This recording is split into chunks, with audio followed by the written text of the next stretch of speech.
Hello again. Chapter 4. You've guessed it.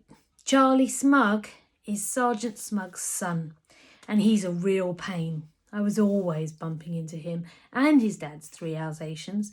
At least Charlie was always bumping into me deliberately. He's 13 and enormous. He's got great gangly arms like King Kong, a face full of pimples and little piggy eyes. You know those pictures you see in books about prehistoric man? Well, he looks like that. Charlie likes pushing people around as long as they are smaller than he is. Tina and I both come into the small category as far as Charlie's concerned. Well, isn't it a pair of lovebirds? He began. You're right, it isn't, Tina snapped back. Come out here for a smoochie, leered Charlie. Get lost, she said.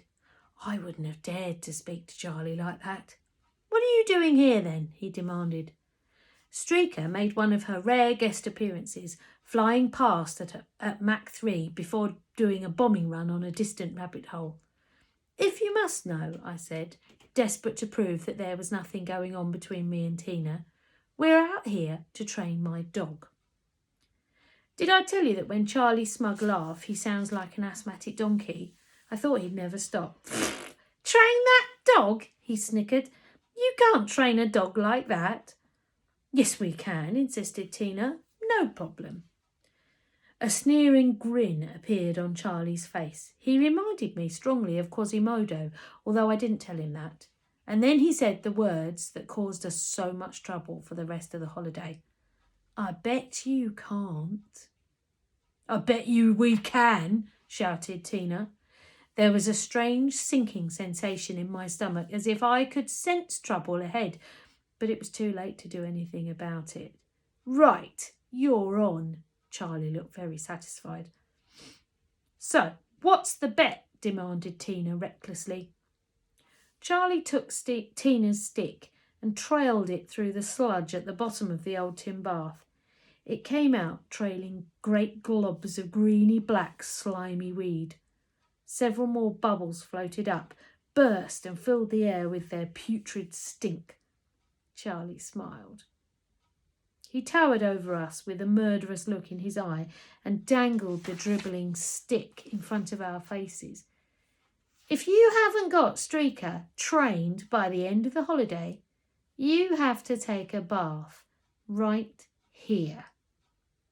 Tina and I were too stunned, too terrified, too horrified and appalled to answer.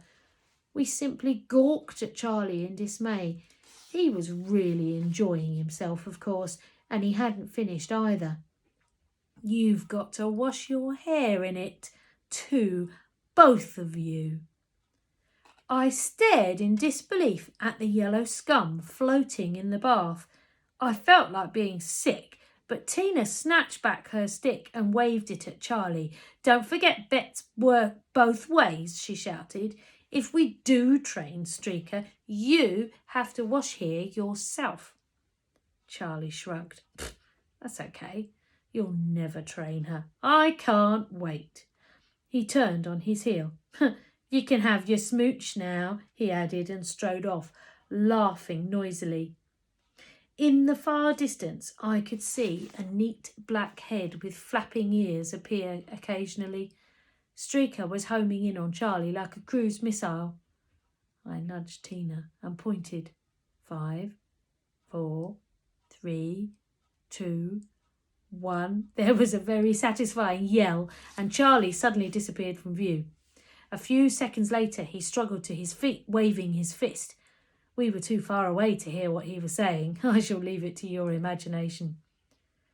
Charlie went on his way, and I breathed a long, long sigh. Come on, we'd better find Streaker and start training her immediately.